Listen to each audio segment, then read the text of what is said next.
Good morning, everyone, and welcome into Wake and Take. It's your boy Jason, and we've got some football to talk about today. Today, we're wrapping up Rookie Week with a redo of our tier list. We did a rookie tier list heading into the draft a couple weeks ago.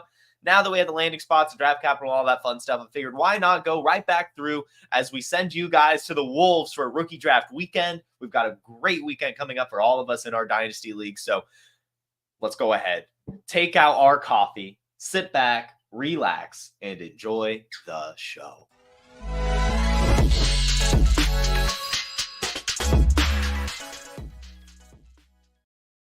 All right, welcome in, everyone. Good morning to you, Jamie. Good morning to you, Dakota. Glad to see you guys all on the YouTube chat, on the Facebook chat, Instagram chat. If you're listening on the podcast as well, thank you for tuning in to Wake and Take.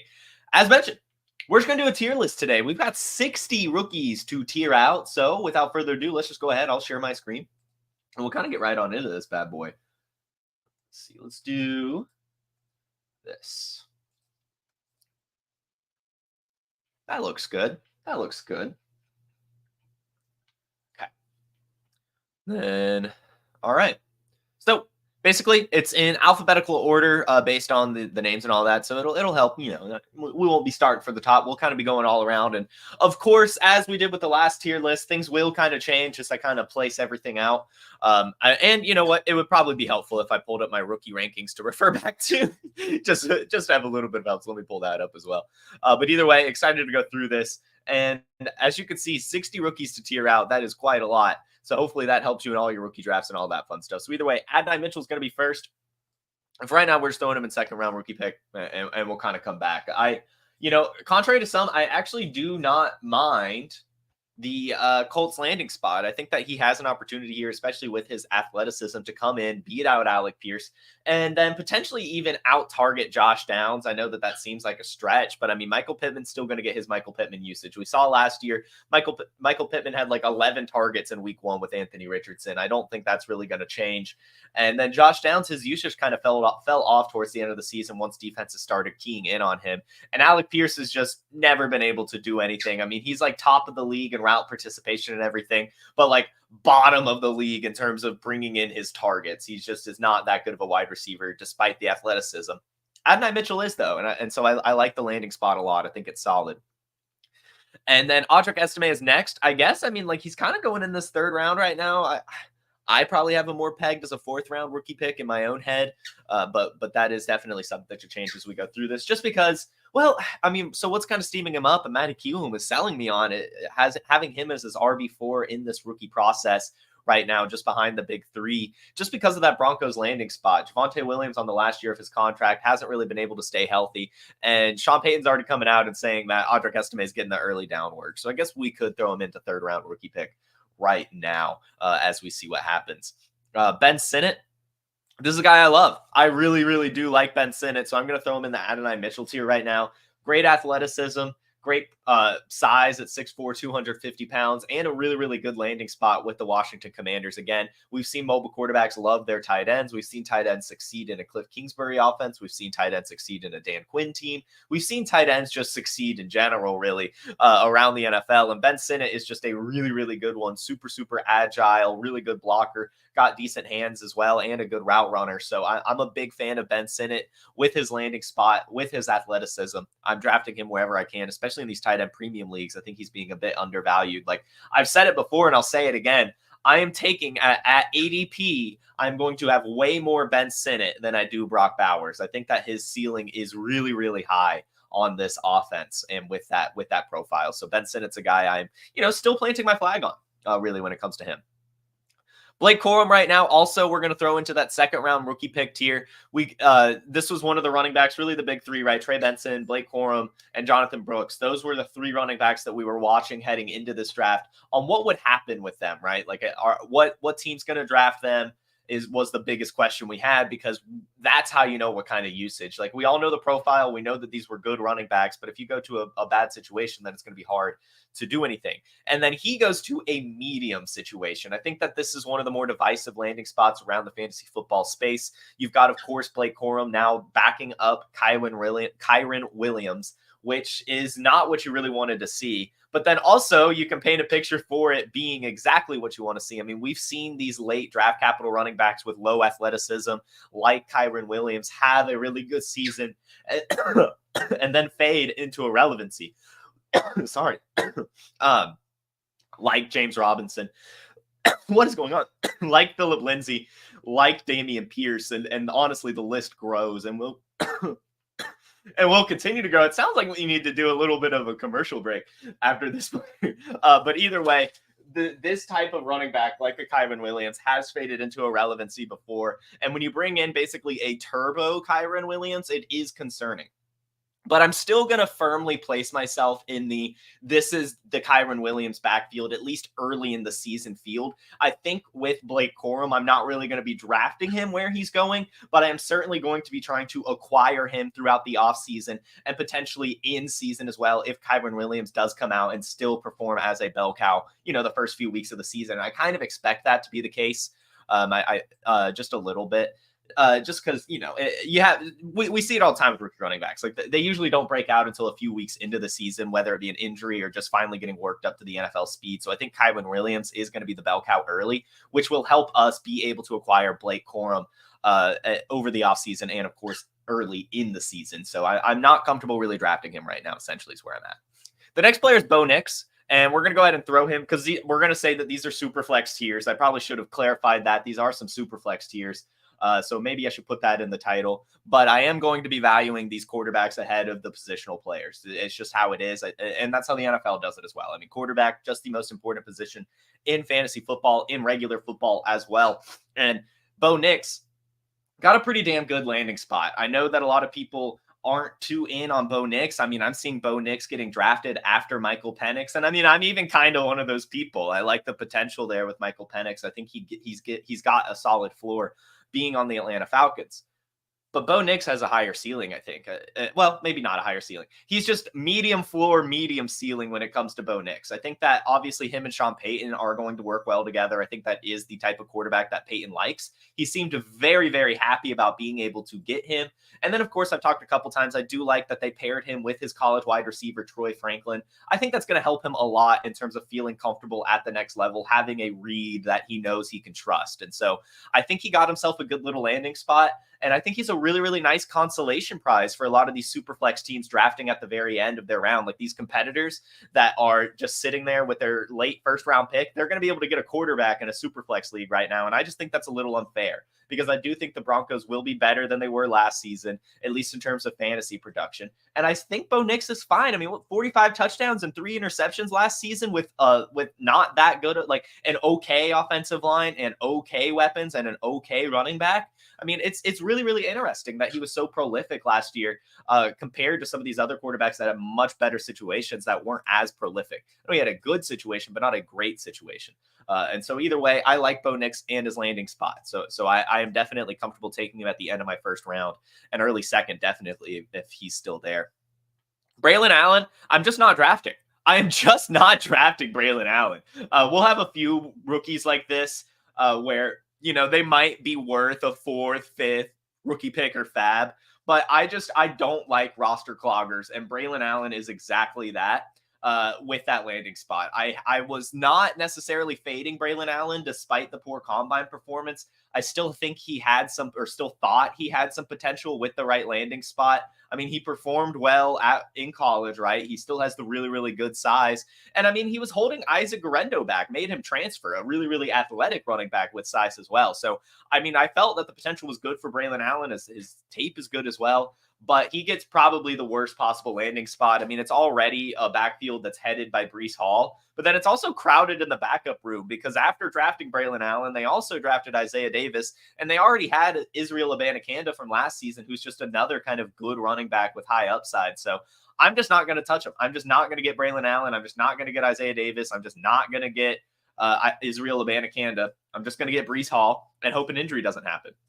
And I think it'll just be a committee if it does. I don't think like Braelon Allen just suddenly becomes a bell cow. I think it'd be him, Isaiah Davis, and Israel Abanikanda getting some carries. So I'm just not going to touch it. No Braelon Allen on any of my squads. Brendan Rice.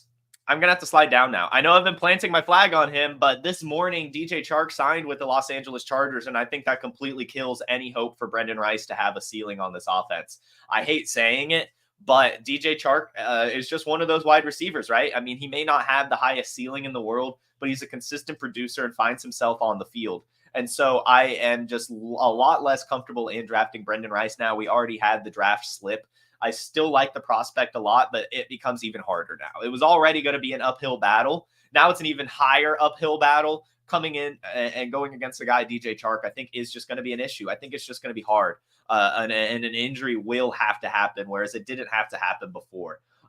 So I am just not, I have to move him down to 5th round rookie pick. I'm not like, I still wouldn't mind rostering him. I mean, we're still talking about a wide receiver that's related to Jerry Rice, that's going to be catching the ball from Justin Herbert, that had decent enough college production and still has a path to success. It just became a little bit more muddy. And so it's even harder to take a chance on him right now. So right now, 5th round rookie pick for Brendan Rice. He might move up, but I definitely don't want him to go away.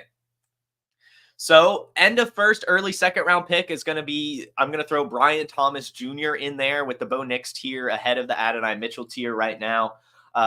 It's still going to be tough. And I think if you tuned into Trade Gods this week, my main takeaway with Brian Thomas is I'm probably going to wait to buy him until we are in the season. I think he'll start off slow, and that'll be a potential buying window. There's just so many mouths to feed in Jacksonville. And Trevor Lawrence hasn't yet locked on to one guy. Like, we've just seen it kind of bounce back and forth between who's the main receiver that week, whether it be Christian Kirk, Zay Jones, Calvin Ridley, Evan Ingram, Travis Etienne.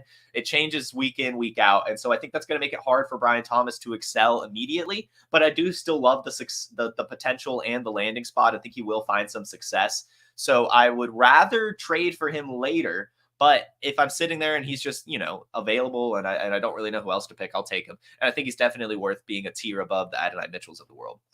Brock Bowers right now, we're going to throw into stud potential. These top 3 tiers we're going to talk about a bit as it fills out a bit more. This is going to be really, really interesting. And it's just going to change a lot, I think. When I'm looking at Brock Bowers, I think I have to take him away from true studs. True studs is those can't miss prospects, got good landing spots, and the really good profile. I still just do not like the landing spot enough for me to feel locked in on Brock Bowers. I'm taking these quarterbacks over him personally, even Michael Penix, even Bo Nix, if it's me on the clock in a super flex league. I just don't like it. I think he'll be fine, and I think his value is going to remain relatively insulated since he's a tight end. But I can't really get in on it right now. I'm very lukewarm room temperature on Brock Bowers right now that I can't put him in that top tier. But he's done enough, of course, to where he doesn't belong in the tier below. But even then, I wouldn't say he belongs in the tier below because I don't think he's that high of a floor, to be completely honest with you. I know that's crazy to say, but I think he's definitely still more of a ceiling play. His measurables are a little off. As we know, he's a little undersized and then doesn't do really any of the workout metric stuff and then doesn't get a great landing spot. It's hard for me to get a little excited about Brock Bowers, to be completely honest with you. The next guy is Bucky Irving. Well, I guess we'll throw in the 4th round rookie pick for now. That's probably going to be a tier of backup running backs. That's really all I have to say about that. Cade Stover, I'm probably just not drafting, maybe using Fab, maybe. Because I do like the fact that Cade Stover did land with his college quarterback, CJ Stroud. I don't think that's really going to mean anything for fantasy football. And at the end of the day, he is a roster clogger. So I will put him in not drafting, I guess.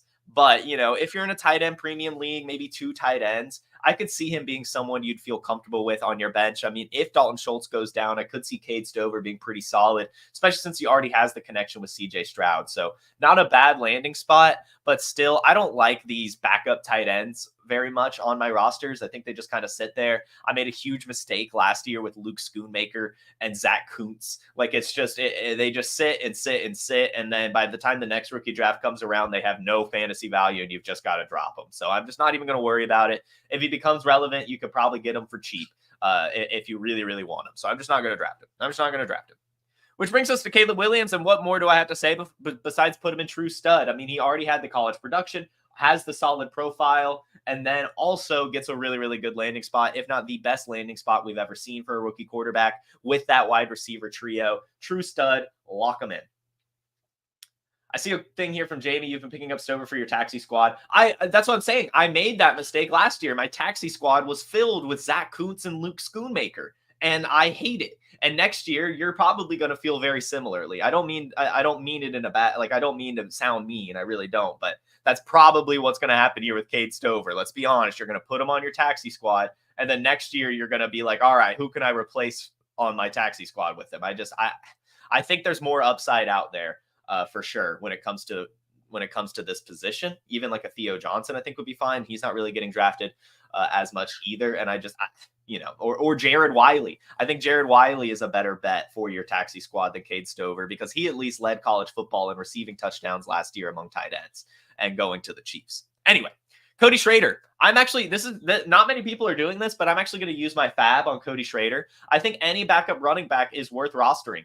And what's interesting about Cody Schrader is he doesn't get drafted, and he's probably going to end up going on a practice squad. Like, he's probably not going to do too much, but he did go to the San Francisco 49ers, and he's the best pass-catching running back besides Christian McCaffrey on the San Francisco 49ers. So I actually think he has some contingent upside here.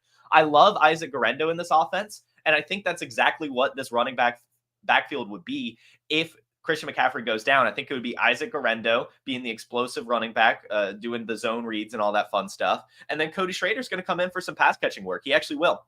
So I'm actually going to use my fab. And then if he hits the practice squad, I'll drop him. But I don't mind picking up Cody Schrader for a little bit of fun money. I actually don't. I think it's fine with that landing spot.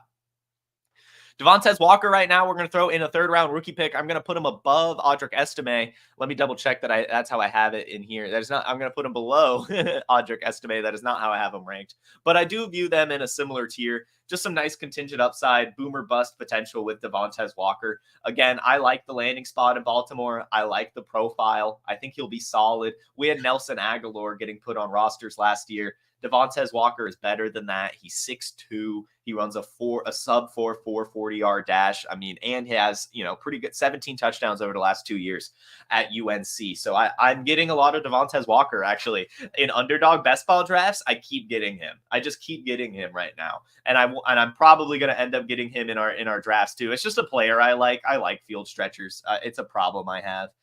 The next player is Dillon Johnson. And I'm probably not going to draft him either. I know he ended up going to a team, so let me double check. Actually, I probably have it on my rankings. Dillon Johnson went to Tennessee. So that's actually not that bad. I think a lot of these backup running backs I might put in this using fab, actually. Because Tyjae Spears, Tony Pollard, both of those running backs are not necessarily the picture of health. And Dillon Johnson, while the profile isn't good, was pretty solid with Washington last year and just has that dog in him for playing through an injury in the national championship. So yeah, I don't mind using some fab on him. Drake Maye is next, and we're going to put him in stud potential ahead of Brock Bowers, obviously, since these are more super flex tiers. I think that Drake Maye got a good landing spot. I don't think a lot of people are there, but I do really like what the Patriots did in this draft. The offensive line is obviously still going to be an issue, but it's not like Drake Maye had a great offensive line at UNC. He is the type of quarterback that when things go wrong, he can at least escape out of the pocket, maybe run it for a few yards because he's such a big dude. I mean, he's got those Josh Allen traits. And so I like the landing spot a lot in New England. I think he can, keep this offense competitive. And I like the wide receivers that they brought in as well. I think Javon Baker is going to be a total stud, and Jalen Polk is going to be a really reliable guy as well for Drake Maye. So I'm happy about it. I like the landing spot. Drake Maye is going to be a dude. Next guy is Dylan Laub, and I think 4th round rookie pick for him. We'll see how it plays out. Well, I think I might have him above Audric Estime. I do. This is tough. Audric Estime is very hard to value. Let's do this. Let's move everyone down a tier right now. Let's do some of this action. This feels better. Dylan Laub. Let's talk about this for a second. Zamir White. I'll quote Josh Larkey here from the Draft House. Zamir White didn't even crack 100 receiving yards last season. Dylan Laub had a game with 295 receiving yards. Dylan Laub's going to come into this Las Vegas offense, and he's going to be the satellite back. I know it wasn't the greatest draft capital, and we were hoping for a bit more, but teams don't need to spend higher draft capital if they don't need to. And Dillon Johnson, being from a smaller school, it's just going to be someone that you can pick up late and have a value. But he was super impressive in college as a pass-catching running back. I think he goes to an offense with Gardner Minshew, right? That's going to dump it off a ton. He played at the University of New Hampshire, Klepter. But, we've seen small school successes before. It's not a big deal. It's not a big deal. With that profile and landing spot, I am getting in on Dillon Johnson. I like it a lot. Who is this? This is a running back. I don't know who that is. We're going to move on. Isaac Guerendo is also a 4th-round rookie pick. This is going to end up being, I guess, the tier of running backs where they have this high contingent upside. This is probably going to change. We might bounce it back up. But Isaac Guerendo, I'm putting ahead of Bucky Irving also. I know I talked about Cody Schrader and Isaac Guerendo probably being the backfield if Christian McCaffrey goes down. But I really like Isaac Guerendo on the San Francisco 49ers. I think that easily he kills Elijah Mitchell in terms of being the backup and being the guy who gets those carries. And I think he's going to be pretty special with the San Francisco 49ers. I'm not going to lie. I really do like that landing spot a good bit. This right here is Isaiah Davis, who I am also just not drafting. Again, I don't really like it. So, yeah. Jacob Cowing.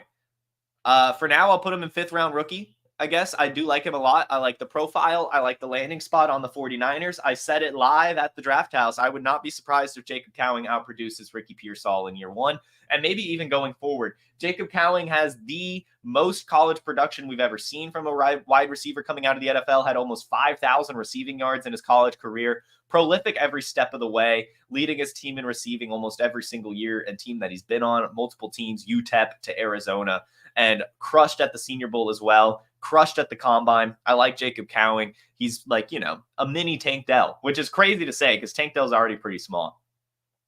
Jaden Sheridan, I'm not going to draft. Whatever.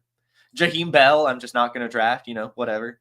Jalen McMillan, I'll take a chance on him, 4th round maybe. Jalen McMillan, get some Jalen McMillan action. Good enough landing spot in Tampa Bay. Not the best, but, not bad either. I'll throw him at the end of 4th-round rookie pick. 3rd-round draft capital, right? I mean, that obviously means a team believes in him, and I think he has some of that upside there with being in Tampa. And Chris Godwin, eventually being his way out, maybe. But either way, 4th-round rookie pick, I think for him. Who is this? He looks so familiar. Anyway, Ja'Lynn Polk. Ja'Lynn Polk, we are taking in the 3rd round. Yeah, there we go. That's the tier break. We've been just kind of waiting for those types of players to come in. Well, Ja'Lynn Polk I have pretty low in my rankings. This is interesting. Maybe let's do this. Let's move him back up to the 3rd round. Okay. This feels... Tier lists are hard. We'll see how this plays out. But Ja'Lynn Polk, again, I like the landing spot. Him and Javon Baker, I think, are going to be studs. So I like it. Jamari Thrash. I'm not drafting Jamari Thrash. I like the player. I do like the player. Jamari Thrash for real. He went to Georgia State, pretty solid at the Senior Bowl, but I just hate the landing spot in Cleveland. I think it's going to be a very, very hard time for him to find any path for success. It's super, super crowded, so I'm not really worried about it. I don't really want him at all. Jatavian Sanders, we'll throw at the top of the 3rd-round rookie tier for now. I think I do have him below Ben Sinnott. I like the landing spot in Carolina. I just don't like the profile as much. He didn't really do as much at the Combine as we hoped. So I am having him as my rookie tight end 3, but I still want to get him. I definitely want to try to get him. Javon Baker's next, and I also have him in 3rd-round rookie tiers. Yes, I have him above Ja'Lynn Polk in my rankings. I really do think that Javon Baker is going to be a stud. I like him a lot. I really, really do. And so I'm going to latch on to him. The next player is Jayden Daniels, who, of course, gets to go into stud potential ahead of Drake Maye, ahead of Brock Bowers. And, he has the argument to be in true studs, but I'm just not going to do it yet. I will put myself on the record. I am concerned about the size of Jayden Daniels. I do think that he's going to come out immediately and start. I'm not arguing that. And I think he'll be really, really solid. I think he will be a Konami code. But I'm still kind of worried about the longevity of his career. And so I'm going to throw him into stud potential. He, of course, has the high ceiling, but his floor isn't that high. Jaylen Wright, we're going to do 2nd-round rookie pick. I like him a lot. I like him a lot. Maybe I need to move this around. I need to move Adonai Mitchell down, I think. Move Adonai Mitchell. Yeah, there we go. This is starting to play out better. This is looking more right. This looks more right. And I want Javon Baker ahead of Adonai. There we go. There we go.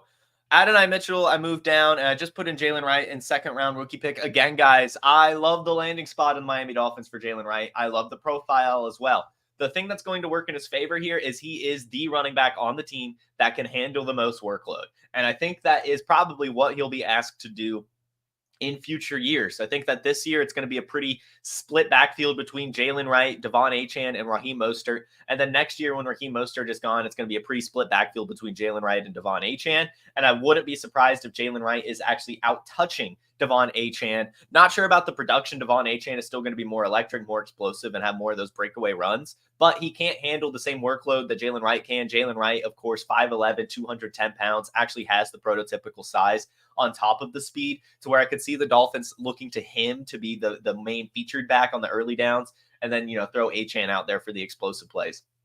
I'm getting as much Jaylen Wright as I can, guys. In best ball, in Dynasty, I think he's a really, really good value right now.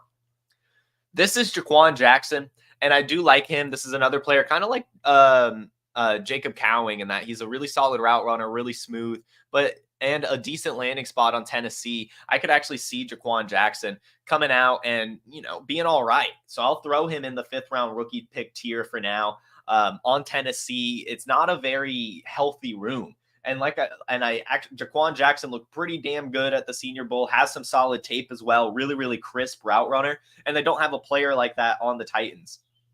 So I could see, contingent upside here. DeAndre Hopkins, old with an injury history. Calvin Ridley, old with an injury history. Treylon Burks, young with an injury history. So I could see, I'm starting to paint a picture here for some success. So I wouldn't mind using my 5th on a player like Jha'Quan Jackson. J.J. McCarthy, we're throwing in the high floor, high ceiling. I am on record taking J.J. McCarthy over Drake Maye on my team build that I had. And honestly, most team builds, I love the landing spot for J.J. McCarthy. And I love the college film and tape as well. I know that it's a smaller sample size compared to a lot of quarterbacks in this class. But generally, our rookie quarterbacks don't have as much film as even J.J. McCarthy did. 3 years at Michigan, all of them really, really good games, 27-1, national champion, Big Ten champion, Ohio State winner, decent enough production with low touchdown or a high touchdown to interception ratio. Just a good quarterback, a really, really good quarterback going to the Minnesota Vikings, who knew how to use quarterbacks with good weapons as well. So I think the sky is the limit actually for JJ McCarthy with that landing spot. I'm getting very, very excited about what we could see from him next year. Very, very excited. So I'm putting him in high floor and high ceiling. This is where this top 3, I would say, or at least the sub potential versus high floor, high ceiling. I think that's going to be where you kind of pick your flavor almost. I mean, obviously you're probably going to go Jayden Daniels over all these guys, but as we continue to fill this out, you'll see what I mean. The next player is Joe Milton, who I will be taking in 5th round, and maybe even 4th. It's just probably 5th in Superflex, right? Having backup quarterbacks is good, and he just has a cannon for an arm. And as everyone's talking about, he will be pushing Drake Maye. Drake Maye, of course, is going to be the starter. I don't think anything will ever happen with that, but he is definitely a fighter and a dog. Joe Milton has that in him. And so I think in the 5th round, there is some potential there. Obviously, it's contingent upside, and an injury would have to happen, but a quarterback with that arm could be solid. Jermaine Burton, I guess we'll throw in the 3rd round. I'm not as in on Jermaine Burton as a lot of people. I'll just go ahead and say it. In fact, I'll move him down a bit. I get it, I guess. Right? If T. Higgins goes, Jermaine Burton could be all right. But, call me crazy, but there is a wide receiver on the Cincinnati Bengals that I think would benefit even more from T. Higgins departing. And I don't know if you guys know this. I could be the only one that remembers this, but Jamar Chase is on the Cincinnati Bengals. And I know he already gets a shit ton of volume with T. Higgins there. I think he would get a shit ton more if T. Higgins goes. I think he just becomes the focal point of the offense. I think it would almost be pass after pass after pass is going to Jamar Chase. I really don't think that T. Higgins routes run and the targets, I don't think that goes to another wide receiver completely. I think it gets consolidated. I think Ja'Marr Chase gets more targets. I think Andre Yosevich gets more targets. I think Charlie Jones gets more targets. I think Jermaine Burton gets more targets, but I don't think it becomes a certain wide receiver 2 on the Bengals. I think it becomes Ja'Marr Chase becomes a super wide receiver 1, and then the rest of the guys are there catching passes as needed. I'm not going to be drafting Jermaine Burton. I'm really not, at least early. And because of that, I'm not going to be drafting Jermaine Burton. I'll throw him in 4th round rookie pick tier. It's just, decent profile, obviously. Alabama receiver's good size as well. But I think a lot has to happen. And I am a Ja'Marr Chase just fanboy. And so I just, and if I were an offensive coordinator and I had Ja'Marr Chase on my team, I'm giving him all the targets. And I think that's what the Bengals would do if they moved on from T. Higgins. I just do. The next player is Jonathon Brooks, who we're going to put into the end of 1st, early 2nd rookie tier. I like him a lot, and I am definitely planting my flag on taking both Jonathon Brooks and Trey Benson over the wide receiver tier here, the Brian Thomas, Keon Coleman, Ladd McConkey tier. I like these running backs a lot. So I'm going to go ahead and do Jonathon Brooks right there. Love the landing spot in Carolina. And you guys have to admit that them trading up to Jonathon Brooks has to give us even more confidence in how much they believe in the guy. I mean, if he didn't get hurt, he might have been a 1st round pick. And so that screams value to me. And I think that he's going to be a vocal point of the Carolina Panthers in years to come. I think he's going to be special. I like Jonathon Brooks a lot. Keon Coleman will do the end of 1st, early 2nd rookie pick tier. Keon Coleman a lot, not just because he's hilarious, but also because I'm watching a bit more tape on him. And, I do think he has what it takes. We know that his 40-yard dash was slow, but we know his game speed is much faster than that. Recorded one of the fastest GPS times during the gauntlet drill at this year's combine. So I am in on Keon Coleman, especially since it's come out now that Josh Allen was asking for him as well. So I think he might be a stud here on the Buffalo Bills offense. We'll put him there. The next player is Kimani Vidal, who I'm also, I guess probably 2nd round rookie pick. I think that he deserves a bit more than these guys in the 3rd round rookie pick tier. I think that he has a very special opportunity here in Los Angeles. I think that he could very easily beat out Gus Edwards and J.K. Dobbins, at least by the end of the year. I think it's going to be a pretty split backfield early, and then it's going to evolve into a committee. Or it's going to be a committee and then evolve into Kimani Vidal being the main guy by the end of the season. And then going into 2025 and beyond, I think that he will be the featured running back on this team. Really, really good profile. Really, really good landing spot. Again, he's turbo Blake Corum and going to Blake Corum's old coach that made him, a Heisman contender, right? So I think Kimani Vidal is going to get fed on this offense, and I think he's going to do really, really well with that volume. So I don't want him to slip. I saw someone, I think, in this chat get him in the 3rd round. I think terminal sarcasm. I think he got a real steal here with that pick. The next one is going to be Ladd McConkey, who slides into this end of 1st, early 2nd rookie pick as well. I do have him. I'll have him ahead of Brian Thomas. I'll put him ahead of Brian Thomas. And I believe that's how I have it in the rankings as well. Let me double check. Yeah. Keon Coleman, Ladd McConkey, Brian Thomas Jr. And I think that's pretty much how it has to go. I know that Ladd McConkey is going to the Chargers, and that lends us to think that there's going to be a ton of volume. And that's true. I do think he's going to get a ton of volume, but I'm not sure how many yards and how many touchdowns. I think this is going to be a guy who pretty much, is operating around the line of scrimmage, gets the first downs, gets the touchdowns every once in a while in the red zone, depending if it goes to him or a running back. But I don't see actually a ton of ceiling here from him. I see a very, very high floor and not much of a high ceiling. I think he'll be fine, right? I think he will be good. I think he's going to get a ton of targets. I'm just not sure how many yards and touchdowns that's actually going to be. So the next one is Luke McCaffrey, who I guess I would put at the top of the 3rd round rookie pick tier. I like the landing spot a lot for him. I do. And so I have him pretty low in my rankings. I should probably bump that up. But either way, I think that this is solid for him, right? It's might take some time. So actually let's put him, let's put him 4th round. This isn't looking too great. I'm looking at it and wanting to fix some things, but I don't know. I mean, this feels right. This feels right. Luke McCaffrey, either way. The Commanders, we've seen slot receivers succeed there before. We've seen slot receivers succeed in Cliff Kingsbury's offense before. We've seen slot receivers succeed in a Dan Quinn offense before. The list goes on and on and on. And he's a McCaffrey. And he gets 3rd round draft capital. So I like Luke McCaffrey a lot. It might take some time, but I don't necessarily think that's the case anymore. I know going into this process, a lot of us viewed him as a project, but I don't think you get 3rd round draft capital if you're a total project at the position. Again, he's a quarterback before wide receiver, so he understands defenses and all that stuff, understands timing with the quarterback, yada, yada, yada, right? So I like Luke McCaffrey. I think he's solid. In fact, I'll put him end a third round rookie. Put him in at the end there. I think that I'm going to bump him up on my rankings. Actually, I'm going to bump him up. I'm bumping him up. Bumping up Luke McCaffrey right now, live on air. I like it. Who is this guy? Who is this guy? Frank Gore Jr. It's Frank Gore Jr. I figured it out. Not drafting. Malachi Corley.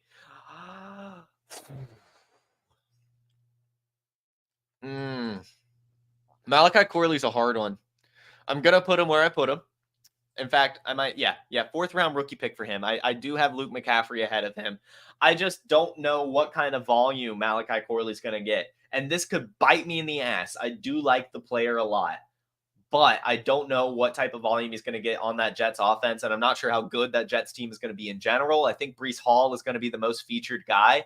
And I don't think there's going to be much room for Malachi Corley after Breece Hall, after Garrett Wilson. So I just and maybe Mike Williams ahead of him too. So I'm not comfortable drafting him right now. And then the Jets are also going to be rebuilding soon. I don't think Aaron Rodgers has much more left in the tank. I really don't. And so I am uncomfortable investing in that offense as a whole, especially a gadgety player like Malachi Corley. But he does have the ceiling and he's a really, really good football player. So if I start to see any type of interesting usage, like if he comes out week 1 and, gets 3 targets and one of them is like a jet sweep or something, I could start to buy in. But I'm going to do early 4th for him. I know he's going late 3rd for a lot of people. I don't have him there. I think that you're better served getting the running backs in this tier. As Podfather says, this is the time of the draft to just get backup running backs. So anyway, this is Malik Nabers, who goes into stud potential. Again, I am on record. I am taking JJ McCarthy over Nabers and Drake Maye over Nabers. I just don't want to latch myself to a New York Giants wide receiver right now. I think that there's going to be another buying opportunity for a player like him. I still, of course, believe the ceiling is there and all that stuff, and that's why he's in the 2nd tier. I am not buying him in on him at his value right now. I think he's way too expensive. And I think that you'll be fine without him. I don't think maybe it's tough. It's very, very tough, but I'm just going to go ahead and leave it there. It's just where it is. MarShawn Llyod, we're throwing in the 2nd round rookie pick. I'm going to put him ahead of Blake Corum. MarShawn Llyod has some good potential here with that landing spot, guys. If Josh Jacobs goes down, he's going to be huge. But then also, we've talked about it a bit, the Josh Jacobs contract is functionally a 1-year deal. And because of that, there's potential for MarShawn Llyod to be the bell cow going into 2025. Now, I am going to put myself on record now as well and saying I don't think that'll happen. I do think if they move on from Josh Jacobs, which I don't really think they do, I do think that they would draft another running back to go along with MarShawn Llyod. I don't view him as a bell cow type running back. But, there's some potential for that this season. And there's still a little bit of potential for that going forward if they do move on from Josh Jacobs. So I would like to get him. So it'll be interesting, though. It'll be very interesting to watch it play out. He's a very explosive running back, averaged over 7 yards a carry. It was like 17 yards per catch as well. Very good. So I like him a lot. This was a prospect I was planting my flag on after the Senior Bowl. And I still like the landing spot in Green Bay with contingent upside with Josh Jacobs potentially going down. And then also just upside in general with the type of athlete he is. I do think that he could get some receiving work in this offense. Malik Washington. Malik Washington's an interesting one, guys. I have him pretty low in my rankings, and I might move him up now as I talk about him. I have him. I'm going to move him up. I'm going to move him up a tiny bit. Well, no, we'll keep him. We'll keep him where he's at. But Malik Washington right now, I'm going to put in the 5th round rookie pick tier. I am. I want to draft Malik Washington. In fact, I think it's very interesting that we're not drafting Malik Washington because if I remember correctly, it was receptions that he led NCAA football with last year, had a ton of receptions. He's just a good receiver. He's another one of those kind of undersized guys. That is just the hyper producers, the Tank Dells of the world, the Jacob Cowigs, the Jha'Quan Jacksons of the world. And I love the landing spot in Miami. I would not be surprised if he's the wide receiver 3 on this team, actually. He's a good wide receiver. And if anything happens to Waddle or Tyreek Hill, he's the type of receiver to kind of be able to mimic those gameplay styles. So I do want to get some Malik Washington on my rosters. I'm not going to lie. I like him. Marvin Harrison Jr., we're, of course, putting in true studs. I feel like I don't have to say much about that. Got the nuts landing spot going to the Arizona Cardinals. I think it's going to be special. And then, of course, just an insane profile and college production as well. So Marvin Harrison Jr. locked in a true stud forever and always. Michael Penix, end of first, early second round pick. In fact, maybe we could put him in the high floor, high ceiling tier. In fact, as Alan Seslowski said, Michael Penix is not really going to lose much dynasty value. I think it's only up from here. Not often are you able to buy into a potential future starting quarterback on a really, really good offense, or at least projected really good offense in the Atlanta Falcons. I'm sorry to keep talking about the Atlanta Falcons. I don't mean to sound like a homer. It's just literally, I like the landing spot. They've got good weapons. The organization seems to be fully committed into him, and I think he's going to learn a lot from Kirk Cousins. I'm not just buying into Michael Penix because I'm a Falcons fan. It's because he's a good player on a good team.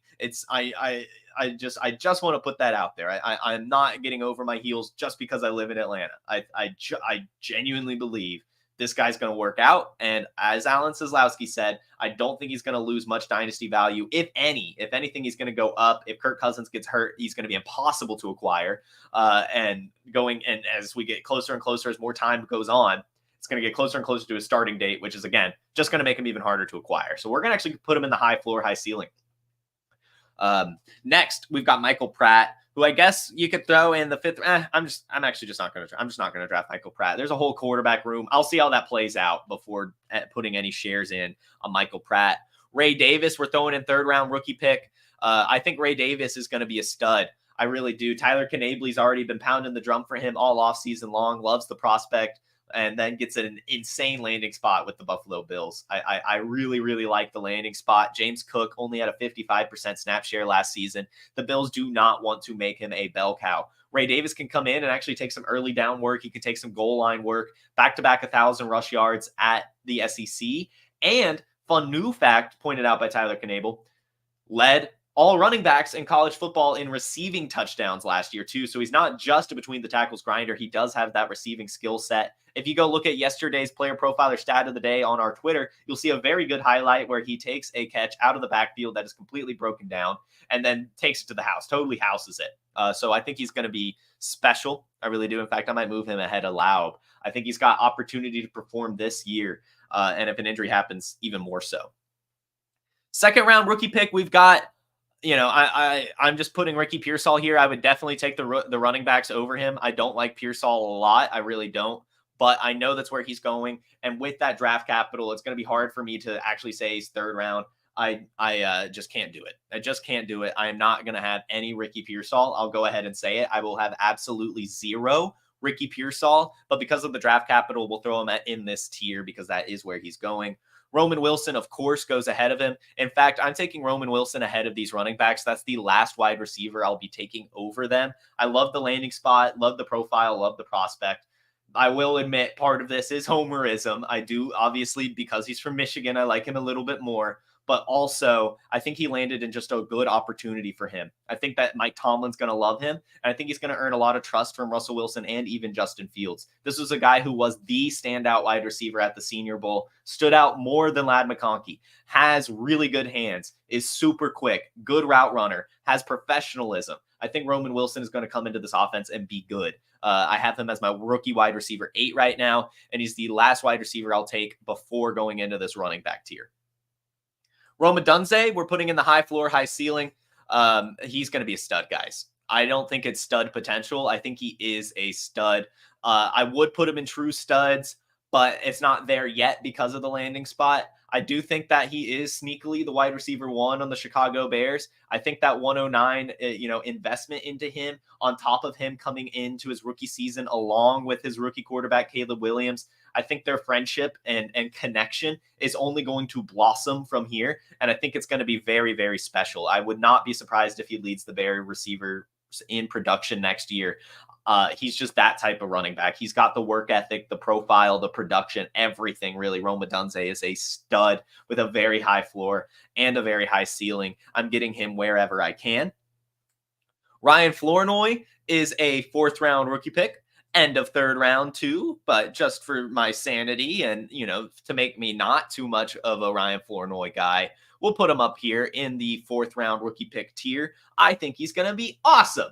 I won't spend much more time on it. If you want to hear me rave about Ryan Flournoy, go check out yesterday's Wake and Take rookie flag plants post-NFL draft. I love Ryan Flournoy.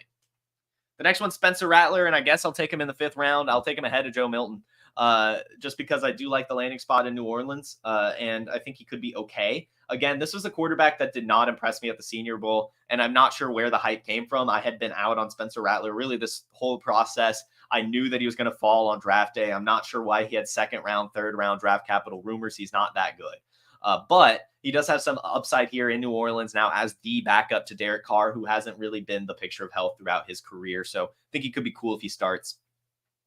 Theo Johnson will put in the 4th round rookie pick tier at the back of it. And, I know he's going around there. I think that his athleticism is special. And if Darren Waller does retire, which I think he kind of already has, then Theo Johnson might actually be the starter over Daniel Bellinger.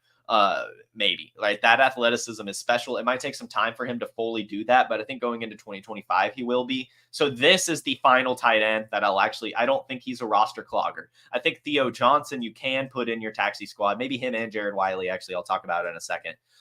Actually, I don't have Jared Wiley on here, so I'll just talk about Jared Wiley. Jared Wiley and Theo Johnson are my last tight ends that I will roster from this year's rookie draft and put them on my taxi squad. I think that they'll be nice. Trey Benson goes into early 1st or end of 1st, early 2nd tier. I do have him behind Jonathon Brooks just because I think Jonathon Brooks has an easier path to success this season, but I could see that totally flipping going into 2025 when James Conner is gone. Trey Benson, of course, has the actual profile to be a true bell cow at the NFL level and a really, really good landing spot. With the Arizona Cardinals. They feature their running backs a ton, so I like it a lot. Troy Franklin, we're doing a 2nd round rookie pick. Well, we'll put in the 3rd. Well, no, yeah, let's do 2nd round rookie pick. In fact, let's put Troy Franklin ahead of rookie Pearsall. I love the landing spot. I really, really do. Yeah, I really, really do. Screw it. I'm moving Ricky Pearsall down. I don't want him. Troy Franklin, 2nd round rookie pick at the very, very end. Early 3rd for sure is the argument there. But I love the landing spot for him. Again, I talk about it with Bo Nix, their college teammates. I think that he's going to latch onto him very quickly. I think he might actually be his first read. I think that the comfortability with these two is going to be just like we've seen with Joe Burrow and Jamar Chase. And I think the connection is going to be special. I know that he didn't do as good at the combine as we wanted him to, but it was still okay. And he's got great college production along with his quarterback that he's reunited with. So I actually do want to get myself some Troy Franklin. I think he's a sneaky value right now. Tyrone Tracy belongs in this 3rd round rookie pick tier as well. The contingent upside running backs with good athleticism. I like it a lot right here. All 4 of these guys are special. They really, really are. I like them. The next one is Will Shipley, who also belongs in this tier. Again, backup running back with athleticism on a good team, Philadelphia Eagles. If anything happens to Saquon Barkley, Shipley will be special. However, in fact, I might actually move him behind Tyrone Tracy. I don't think he does, anything while Saquon Barkley is still there. I think it will take an injury. Xaiver Worthy. Yeah, I think stud potential. We'll put him in stud potential. We'll put Xaiver Worthy in stud potential, actually. I think if Brock Bowers is there, then you kind of have to. In fact, I might put Worthy over Brock Bowers. Really good landing spot, and that speed is special. With the Kansas City Chiefs, they'll know how to utilize him. I like that a lot. This high floor, high ceiling, again, the JJ McCarthy, Rome Odunze, that's where you can kind of argue, like, do you just want to do the floor guy or take the chance on the ceiling? For me, I'm taking Odunze and JJ McCarthy over these guys pretty much every single step of the way, except for maybe Jayden Daniels. But, they don't have quite the ceiling or floor, right? I think that all these guys actually have the high floor. And so does Xaiver Worthy. It's kind of why I almost want to put him here, but I think he has, even higher ceiling. I think he might be, I think it's going to be nice. Xavier Legette, last. End of 2nd. I think I have him behind Troy Franklin. Let me double check. Yeah, I do. In fact, I have Javon Baker over him too, so maybe I need to move him up. We'll move him down. We'll move Legette down to 3rd round rookie pick ahead of Pearsall. Again, we're gonna do that. We're gonna move Sanders up. I think that's how I have it. No, I don't. Okay. I like Sanders. We're going to do this. Javon Baker, end of second. I'm planting my flag on Javon Baker, it looks like. Cool. Yeah. This is it. Xavier Legette. They just basically got Jonathan Mingo again, right? They just keep drafting the same wide receiver. I don't like it that much. I think he'll be fine.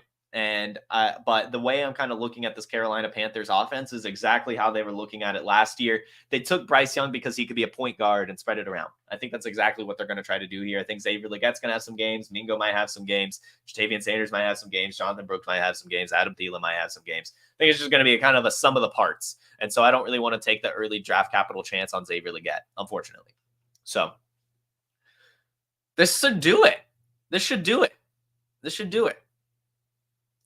Caleb Williams and Marvin Harrison Jr. and true studs. The stud potential next tier, Jayden Daniels, Drake Maye, Malik Nabers, Xavier Worthy, Brock Bowers.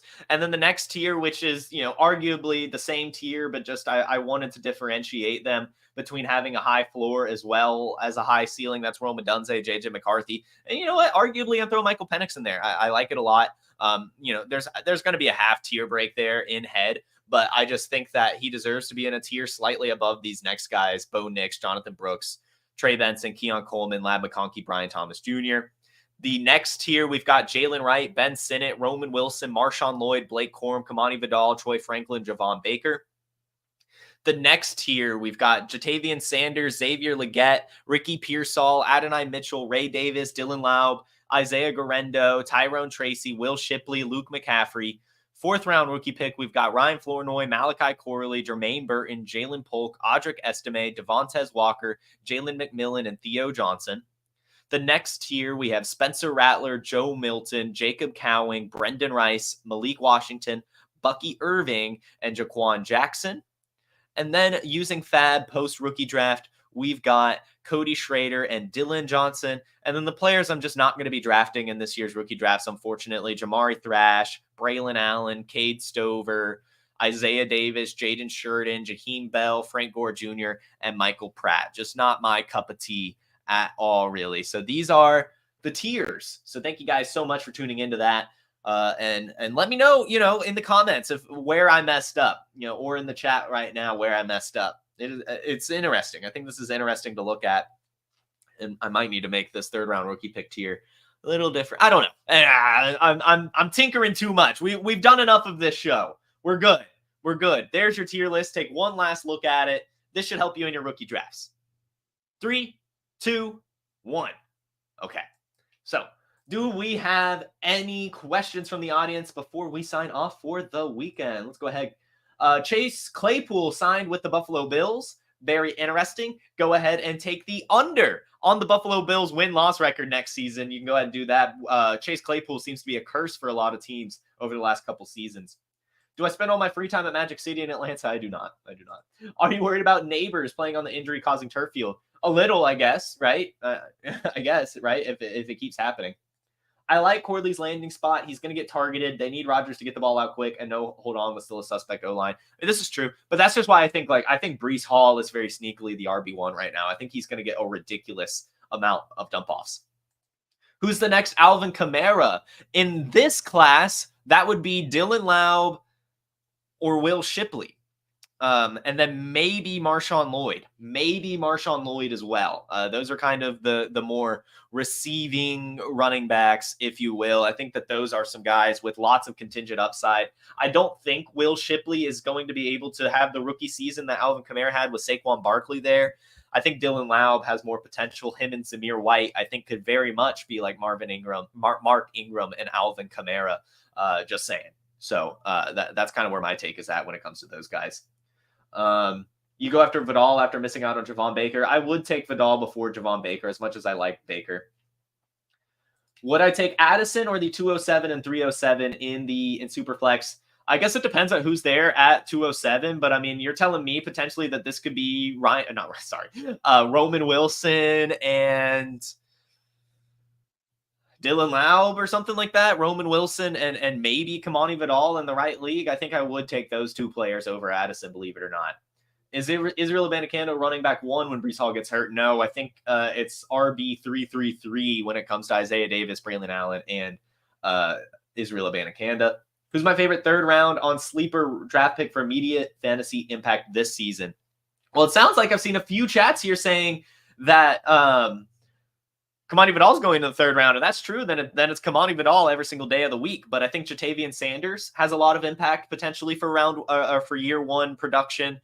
And I think really that whole running back tier, Ray Davis, Dylan Laub, Isaac Guerendo, Tyrone Tracy, Will Shipley. I think all of those running backs have lots of potential. Now, a lot of them is going to come down to contingent upside. I think Dylan Laub and Ray Davis are the two, and Kimani Vidal are the three that will be able to produce with or without an injury. I think, and Tyrone Tracy maybe too. I think him and Motor Singletary could have a fun little backfield duo there. But really the running backs, and then Ja'Tavion Sanders is probably where I'd be targeting there in the third round. In the fourth round, I think Ryan Flournoy and Devontez Walker. I think that those two guys have some potential to produce year one. I just don't think that Rocky Dino says, why is Polk in the fourth, fam? I just don't think has that much of a fantasy success. I think he's going to be a very good NFL receiver. I think he's going to be a reliable target, but I don't think we're ever actually going to want to start him. Call me crazy, right? I just don't think we're ever actually going to want to start him.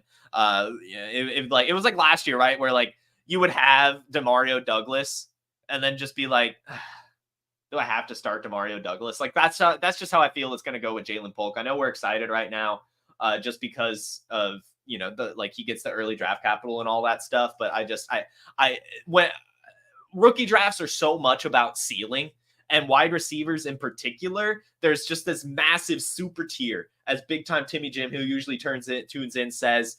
And I love that term, right? I mean, like the difference between like wide receiver 36 and wide receiver 72 is not that big. And so I tend to stay away from receivers like Ja'Lynn Polk. I just, I think he'll be fine, right? I do think he has good NFL production and all that, but I think that Javon Baker is the one with the actual ceiling here.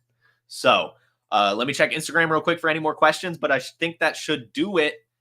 Yes, that should do it. So guys, thank you so much for tuning in. This is another fun episode of Wake and Take, and I'll see you all on Monday, right? So go ahead, hit that like button, hit the subscribe button, and subscribe to the Wake and Take podcast as well. The description is found in the description. The link is found in the description. And yeah, I'll see you Monday. We'll kind of be back on the normal swing of things. We'll be breaking down some news, maybe talking best ball, maybe talking rookies as well, talking everything. As this was my rookie week, had to get all that rookie content out. But now we're getting right back into Dynasty season after this weekend's rookie drafts. We'll kind of be back to regular scheduled programming. And we'll definitely be catching up on the Wake and Take Invitational League startup. So make sure you tune in Monday to see how that's going, having some great stuff going on in that league as well. So again, guys, thank you so much for tuning in. You have a fantastic Friday. I hope you guys enjoy your weekend, and I'll see you all on Monday. Peace. Hey, I want to take a moment to thank you for tuning in. It's important to me that all of our media be free. This is only possible because of you allowing a true independent sports media enterprise to thrive unlike any other in the business. So please subscribe to the All In package to continue to make all of this possible, to ensure that all of our stats, information, data, content is available to you, especially you, the people that get the site and get the show.